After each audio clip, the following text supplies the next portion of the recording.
Saludo también a nuestro amigo, al doctor Jesús López Almejo, tu profesor de Relaciones Internacionales, que ya está listo para hablar sin censura. Profe, ¿cómo estás? Te saludo con mucho gusto. Buenas tardes. ¿Qué tal, Vicente? Buenas tardes. Pues ya listos para darle al análisis. Oye, profe, antes de que le entres al análisis, ¿qué se les fundió el fusible a algunos intelectuales y periodistas? ¿O qué carambas? Estaba leyendo a Leonardo Curcio, este personaje que creo que sigue teniendo un espacio en Canal 11 y que escupe puras pendejadas en redes sociales. Ya el colmo de los colmos dice: por cierto, huele a contradicción que aquí se promueva desde el poder la revocación de mandato y Andrés Manuel López Obrador esté tan preocupado porque en Perú se pueda derribar con tanta facilidad un presidente. La estabilidad gubernamental es un valor en Perú y en México. Ah, cabrón, ¿qué de plano el periodista no entiende la diferencia entre golpe y consulta popular? Entre derribar y consultar. ¿Qué análisis tan pedorros, profe? Mi querido Vicente, ahora entiendes por qué buena parte de los egresados de Relaciones Internacionales no se dedican a lo que se prepararon durante la licenciatura. Tienen este tipo de profesores, muchos de los cuales de la élite dorada, acostumbrados a estar en cargos administrativos, en los medios de comunicación, ser opinólogos, escriben libros que no escriben, en realidad firman libros de autores que no escriben, hacen como que realizan investigación, pero ponen en realidad a otros estudiantes de posgrado a que los escriban y ellos nada más los firman como autores. Y luego, pues cuando sí hacen efectivo manejo de sus redes y sí expresan su verdadero pensamiento, te das cuenta que es una pantomimia y que no tienen ni esta honestidad intelectual ni esta sagacidad para plantear análisis inteligentes. Yo por eso celebro que jóvenes como Abraham Mendieta o como Jorge Gómez Naredo o como otros que hacen análisis bastante agudos, el mismo Manuel Hernández Borbolla, que desde que lee las 4 primeras líneas de sus publicaciones, te das cuenta que hay bastante inteligencia y sobre todo que hay agudeza mental y honestidad intelectual. En cambio, estos encumbrados por regímenes anteriores, que por cierto este personaje es uno de los favoritos de Marcelo Ebrard. Ya sabes que Marcelo Ebrard no niega a sus amigos y mucho menos deja o pierde el contacto con ellos. A la menor provocación regresa a este tipo de personajes. Entonces, me parece, Vicente, que es positivo que empecemos a hablar de por qué buena parte de los egresados de Relaciones Internacionales, de las públicas o privadas, porque son lo mismo, están bastante derechizados, por qué tienen bastante poco pensamiento crítico y por qué tienden a querer imitar todo lo que pasa en Estados Unidos, cuando mucha de la realidad ahí arriba no aplica para nuestras realidades. Y esta contradicción, marca diablo, que acabas de compartir, pues es una pequeñísima prueba de tantas otras. Está como este otro de este señor que trabaja allá en San Diego, Rafael Fernández de Castro, que es director del Centro de Estudios México-Estados Unidos. Fue 3 años asesor de la Presidencia de la República de Asuntos Internacionales con Felipe Calderón y muy graciosos sacan un comunicado de apoyo al CIDE como si fuera apoyo objetivo del Centro de Estudios de San Diego, cuando en realidad son los mismos: Jan Meyer, Superpro, Margarita Zavala, Fernández de Castro, Itamita, y ahora muy cercano a Felipe Calderón, y ahora ponen esta publicación de apoyo al tema del CIDE como si realmente fuera algo espontáneo, un apoyo así de, el centro se solidariza, cuando son los mismos personajes, pues. Y cuando tú lees la obra que publican, puras zonas comunes, cero pensamiento crítico, pero esto sí, les encanta autorregalarse premios, Vicente. Pues ahora lo entiendo todo, porque acaba Toño de mandarme un tuit de Leonardo Curcio y dice: magnífica cena navideña, ADN 40, Azteca, Ricardo Salinas Pliego, Benjamín Salinas. No, pues ya lo entendí todo. Lo pendejo se pega. Pero bueno, profe. Vicente, pero son las vacas Dime. sagradas, ¿eh? Son las vacas sagradas, que los traen de conferencistas en muchas universidades, que los hospedan en buenos hoteles, les dan buenas comidas y los ponen a dar una conferencia, a tirarse un rollo mareador anti-AMLO de 20 minutos y pues luego entiendes, te decía, por qué la amnesia en muchas de las nuevas generaciones de egresados de ciencias políticas, de relaciones internacionales, de periodismo, etcétera, etcétera. Bueno, pues profe, a ver, en momentos en que Javier Sicilia dice que Andrés Manuel López Obrador tiene una similar psicología a la de Hitler, ¿por qué no hablamos precisamente de este tema que me comentaba Ceci? Y le dije, está muy interesante y tú lo propones y creo que es muy del momento. La ONU va contra la glorificación del nazismo, pero en Estados Unidos, pues parece que no, que van en contrasentido, porque Estados Unidos vota contra esa resolución. A ver, cuéntame, profe. Pues mira, querido amigo, está de la chingada, como decimos aquí en Sin Censura, está de la chingada que no se sabía que exactamente hace un año, por día, pero con un día de diferencia, porque estamos a 17 de diciembre y está próxima la edición anual de la resolución, se votó en la Asamblea General de las Naciones Unidas una resolución, la resolución 75/169, para combatir la glorificación del nazismo, el neonazismo y otras prácticas que contribuyan a exacerbar las formas contemporáneas de racismo, discriminación racial, xenofobia y formas conexas de intolerancia. Y esta resolución a grandes rasgos expresaba preocupación porque los nazis y los neonazis que todavía quedan por ahí, hay unos nazis trasnochados y unos neonazis todavía más trasnochados como los chavitos estos de Guadalajara, que salían con una esvástica y que panistas, por cierto, y otros grupos extremistas que incitan al odio a través de tecnologías digitales para difundir su ideología y reconocen al mismo tiempo que las tecnologías digitales son de gran importancia para el disfrute de los derechos humanos y la lucha contra el racismo, pero expresaba la resolución preocupación porque las tecnologías digitales se habían convertido también en plataformas que potenciaban y maximizaban los discursos de odio, de discriminación racial, la xenofobia y las formas conexas de intolerancia. Fíjate, esto lo dice la resolución como un fenómeno que está ocurriendo, esto es de diciembre del año 2020, pero que si tú le pones ahí México y le pones ahí panistas neonazis, pues no hay tanta diferencia, y lo digo con todo sentido de responsabilidad. Entonces, esta resolución también reafirmaba estar a favor de la Declaración de Durban, que justamente condena todas las formas de discriminación, de clasismo, de xenofobia y cualquier tipo de intolerancia relacionadas al surgimiento del neonazismo.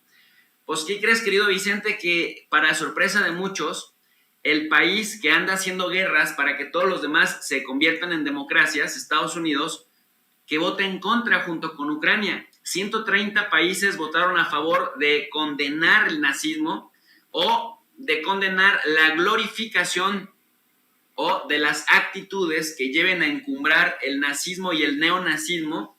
México, por supuesto, que votó, fue uno de esos 130 países que votaron en ese sentido. Aunque no lo creas, hubo 51 abstenciones. Afortunadamente la resolución pasó, pero no me deja de sorprender que hubo 51 abstenciones. Imagínate la resistencia que hay a que muera la apología del odio y a que muera el neonazismo. Y Estados Unidos, junto con Ucrania, se pusieron a votar en contra de esta resolución que condena el nazismo. Ahora está por suceder en estos días, y la verdad es que estamos a punto de ver si ahora que Joe Biden es presidente cambia, porque aunque Joe Biden prometió que en política internacional iba a cambiar la actitud de Estados Unidos con respecto al legado trumpista, racista, discriminador, la verdad es que Joe Biden no solamente no ha virado mucho, sino que ha retomado prácticamente la agenda trumpista en el caso de China y Taiwán, en el caso de Estados Unidos y Ucrania. Y fíjate, y eso tiene que ver con el otro tema que te había planteado. Casualmente, Vicente, ahora toman a Ucrania como una democracia amenazada por un país autoritario, entre comillas, nótese mi sarcasmo, como dices, a Rusia, ¿no? Ucrania, que tiene ahorita problemas altísimos de desempleo, pues también es víctima de la inflación mundial que sucede en todos los países, ha estado amenazando que está dispuesto a irse a una guerra con Rusia porque Rusia supuestamente moviliza tropas dentro de la frontera de Rusia. Pero Estados Unidos y la OTAN están elevando la presión para pues, sancionar primero a Rusia con medidas diplomáticas y medidas económicas, pero han dicho, y de hecho el tono no lo bajan, que incluso no descartan la opción militar. Cuando tú te das cuenta que estos países que supuestamente en los foros internacionales andan casi declarándole la guerra a otros países porque no son democráticos, mira, pues ¿qué pasa con Venezuela? Se supone que buena parte de las sanciones de Estados Unidos contra Venezuela es porque no hay democracia en Venezuela, o lo mismo pasa en Cuba. Sin embargo, abiertamente, pero esto no se supo en Estados Unidos, por lo tanto, apenas está haciendo un escándalo ahora que ya se revisa el antecedente de la resolución que está a punto de aprobarse, porque ya toca que se apruebe en la próxima semana, pero está el antecedente de que los Estados Unidos en el último año de Trump, en diciembre del 2020, votaron en contra de esta resolución. Para sorpresa de muchos, un país que anda castigando a los demás por no ser democráticos vota en contra de que se glorifique el nacionalsocialismo, Vicente. En pleno siglo XXI, imagínate. Así es, y hablabas de la posibilidad de sanciones contra Rusia por el caso de Ucrania, lo que pone la cosa cada vez más complicada, ¿no? Mira, efectivamente, amigo, se reunieron esta semana, se reunieron en Bruselas, Bélgica, se reúnen, las cumbres de la Unión Europea se dan cada 3 meses, es decir, se reúnen 4 veces al año, y ahí establecen los lineamientos de la política que va a seguir la Unión de los 27 países. Recordemos que ya se salió la Gran Bretaña y que por lo tanto pues ya solo quedan 27. Y estos 27 van acordando cómo van a actuar en bloque. No son leyes lo que firman ni nada, solamente acuerdos de cómo van a materializar los lineamientos generales. Estas cumbres las preside generalmente el presidente del Consejo de la Unión Europea. En este caso es Charles Michel, que estuvo acá en México en la CELAC, por cierto, uno calvito, así que fue primer ministro de Bélgica, y elevaron el tono. Y ¿sabes lo que llama poderosamente la atención? Es que los países más chiquitos y más débiles de la Unión Europea resultaron ser los más bravos. Están envalentonados porque acaba de llegar Olaf Scholz a la Cancillería alemana, y Angela Merkel era como más calculadora, más táctica, más estratégica, pero Olaf Scholz llegó literalmente con aunque es supuestamente del ala progresista de Alemania, llegó con una agenda de derecha y muy rusofóbica, advirtiéndole a Rusia que va a parar el Nord Stream 2, que pues le beneficiaba principalmente a Alemania. Y bueno, incluso Annalena Baerbock, que es la ministra del Exterior de Alemania, también dijo, se cancela todo, y si Alemania observa que Rusia amenaza abiertamente a Polonia o a Ucrania, vamos a romper todo contacto y no escatimamos la cuestión militar. Y a mí me sorprende mucho, porque en la Segunda Guerra Mundial, yo espero que no se les haya olvidado a los alemanes, pero buena parte de su gran fracaso consistió en la gran derrota que le infligió Rusia en ese tiempo la Unión Soviética. Y bueno, me parece que países como Lituania o Estonia, que son los que más abiertamente han dicho que ya directamente se vayan a la guerra en contra de Rusia y que no dejemos solos a Ucrania, cuando en Ucrania hay bastantes problemas de corrupción y de huachicoleo, que es otra de las cosas que Putin ha estado advirtiendo, porque luego le reclaman los europeos, cuyo consumo de gas depende hasta en un 43% del gas ruso. Imagínate qué suicida. No sé si tú le hayas sentido a esto. O sea, me voy a pelear con mi proveedor del 43% del gas, que en Europa es vital en el invierno, por obvias razones, porque si no se congelan los europeos, y de pronto toman como pretexto el tema ucraniano, sin cuestionar todas las maniobras y todas las provocaciones que se dan en Ucrania. Rusia ya les respondió, Vicente, y les dice, oigan, no les conviene a ustedes una guerra contra nosotros, somos potencia nuclear, no les conviene tampoco una guerra comercial, porque pues se van a quedar sin gas. Y por cierto, aunque ustedes crean que yo no tendría a quién venderle el gas, pues ahora hubo en el transcurso de la semana una reunión tremenda entre Vladimir Putin y Xi Jinping, quien por cierto le dijo, oye Putin, me están boicoteando los anglosajones porque ni Nueva Zelanda, ni Australia, ni Canadá, ni la Gran Bretaña, ni Estados Unidos, es decir, los 5 ojos, van a venir a la inauguración de los Juegos Olímpicos de Invierno. Vladimir Putin le dice, yo sí voy a venir y vamos a consolidar además, y es el primer mandatario importante que les garantiza su presencia, pero además vamos a asegurar un modelo de cooperación internacional digno de ser ejemplar en el siglo XXI. Entonces, el mensaje que está dando Rusia es que si en algún momento las cosas se ponen feas con los europeos, puede virar, digamos, a cambiar de mercado, porque China además en este momento demanda bastante gas y bastante petróleo, cosa que Rusia tiene, que la había estado destinando a la Unión Europea, pero la Unión Europea,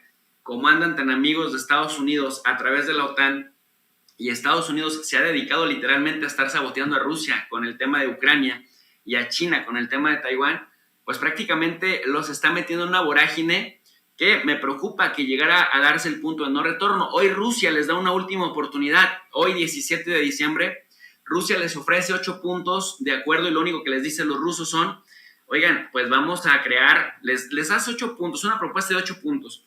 Y el primero de ellos me parece que es muy revelador, les dice, queremos que ambas partes actuemos bajo principios de seguridad indivisible para no provocar daños a la seguridad mutua. Hay que actuar como nos dice la ONU. Los dos somos miembros de la ONU. Y Estados Unidos dice no. El segundo artículo del proyecto, de acuerdo con Moscú, le piden a Estados Unidos que procuren que cualquier organización internacional, cualquier alianza militar o cualquier coalición militar en las que participe Estados Unidos respete los principios contenidos en la Carta de Naciones Unidas. Estados Unidos dijo no. Y además Rusia pide que se comprometan tanto Rusia como Estados Unidos y los miembros de la OTAN a no usar el territorio de otros países para preparar ofensivas contra otra parte, como lo dice el artículo 3 de Naciones Unidas, dice, mientras que Washington tiene que asumir compromisos para excluir la expansión de la OTAN, nosotros nos comprometemos a reducir la tensión militar también en la frontera con Ucrania. Y le piden a Estados Unidos que se abstenga además de crear bases militares en territorios de los estados que tengan frontera con Rusia para que no puedan utilizar su infraestructura para acciones militares y pues desarrollar con ellos una cooperación militar bilateral. Estados Unidos le dice no. Entonces imagínate, Vicente, es de verdad tragicómico que Estados Unidos diga que Rusia amenaza al mundo y aquí no somos prorrusos ni mucho menos, pero somos observadores y tenemos dos, en mi caso 4 dedos de frente para observar que quien está provocando ahí un conflicto es Estados Unidos. Imagínate tú que Rusia pusiera una base militar en México, una base militar en Cuba y una base militar en Canadá y que le dijera a Estados Unidos, oye, pues yo estoy en mi legítimo derecho de hacerlo, de tomar las medidas que sean necesarias porque tú estás amenazando la paz. Pues Estados Unidos diría, oye, pues con justa razón el provocador eres tú. A la inversa, Estados Unidos con capacidad y bases militares en Turquía, en Alemania, poniéndose en Polonia, en República Checa, movilizando tropas en Ucrania. Y dice Rusia, o sea, ustedes pueden mover tropas y tener bases militares aquí cerca de nosotros, pero si yo al interior de mis fronteras muevo mis tropas, yo soy la amenaza para la paz mundial. Les ofrece, digamos, este diálogo, pero incluso ya los de la Unión Europea ya se metieron a acusar a Rusia que está detrás de la migración, del conflicto que está teniendo Bielorrusia con Polonia y con Lituania por el tema de los migrantes de origen iraquí, sirio y afgano. Y dicen, esta es una guerra híbrida para desestabilizar el proceso de asilo político y de asilo humanitario en la Unión Europea. Y Rusia está detrás porque Rusia no pone orden con Alexander Lukashenko. A mí lo que me parece es que están viendo cualquier motivo para pues sí, desatar esta belicosidad en contra de Rusia. Y otro tema de esto muy importante es también el asunto de la salud, Vicente. El tema de que incluso la CanSino Bio también está siendo bastante vetada en la Unión Europea como en Estados Unidos. Y ya sabemos que ni la Sputnik ni la CanSino son en este momento, digamos, están atoradas en Naciones Unidas, en el sistema de Naciones Unidas, en la Organización Mundial de la Salud, pero las razones son más políticas que científicas. Y para muestra, pues hay que decirle a la gente que Estados Unidos tiene una fuerte presencia, contribuye con la quinta parte del presupuesto al financiamiento del sistema de Naciones Unidas, y eso nos explica por qué hasta este momento tanto CanSino como Sputnik están detenidas. Así que, si te fijas, en todos los frentes, Vicente, Estados Unidos le ha tendido un cerco con los aliados europeos, y bueno, pues esta es la razón que explica por qué Rusia se ha cargado más hacia la India y más hacia China, que son mercados gigantescos, en caso de que las cosas escalen con la Unión Europea, con la OTAN, en donde participan Canadá, Estados Unidos y también Colombia, y directamente con Estados Unidos. Las cosas están pues, profe, te agradezco como siempre el análisis, el que nos desmenuces las noticias que consideras importantes para nuestra audiencia, y también invito a la gente para que te siga apoyando en redes sociales y en tus espacios. Claro que sí, querido Vicente. Pues sí, entre nuestra amable audiencia de Sin Censura hay personas interesadas en las relaciones internacionales, en la geopolítica, en saber cómo trabajan los organismos internacionales y en analizar los escenarios regionales en el mundo.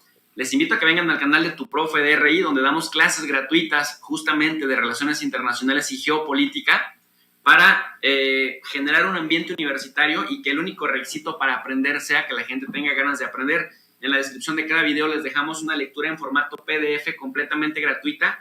A veces incluso regalo libros completamente gratis y lecturas completamente gratis para que la gente profundice en el conocimiento de los temas hasta donde su tiempo y su voluntad se los permitan. Tu Profe de RI es el canal. Oye, Vicente, y quisiera hacer una denuncia pública, si me permites. Sí. Fíjate que tengo familia que viajó de Estados Unidos por carretera desde la frontera hasta Jalisco, y me platican que elementos de la Guardia Nacional los extorsionaron los pararon como 20 veces en la carretera, y por lo menos 10 de esas 20 veces les pidieron dinero, y tres sí alcanzaron a salirse con la suya. Y no es que pidan poca cosa, andan pidiendo entre 1,500 y 10,000 pesos, dependiendo de lo que cada quien traiga. Entonces, ojalá que esto pudiera hacerse expansivo a quien corresponda, ya sea al mando de la Guardia Nacional, para que revisen lo que están haciendo sus agentes que están desplegados en las carreteras fronterizas, porque ahora que vienen las épocas navideñas, me preocupa que el presidente López Obrador, que tanto enarbola y le llama héroes nacionales, héroes vivientes a nuestros migrantes que se rifan enviándonos remesas y que en este año fueron remesas históricas, pues el recibimiento que tengan cuando vienen felices, esperanzados, contentos y nostálgicos a ver a su México, el México que desde acá se dice que ya cambió, pues lo reciban elementos corruptos y los quieran extorsionar en cada kilómetro de las diferentes carreteras, ya sea por Tamaulipas, ya sea por Chihuahua o ya sea por Tijuana, de nuestros migrantes que vienen a pasar Navidad a México. ¿Por dónde cruzaron ellos, Jesús? En el caso de mis parientes vienen por el Paso y por Ciudad Juárez. Por ahí bajan.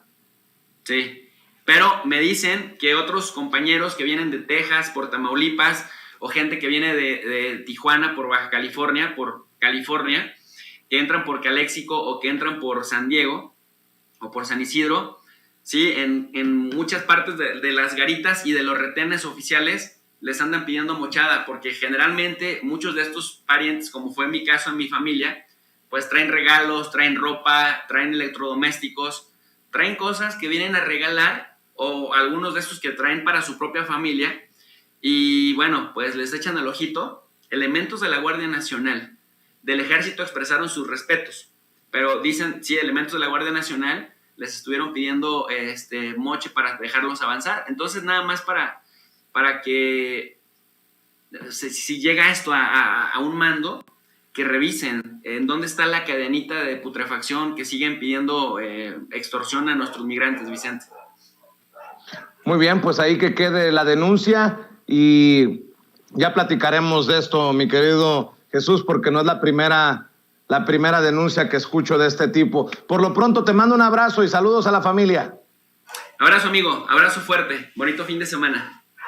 Gracias, vamos a la pausa comercial y regresamos. Estás escuchando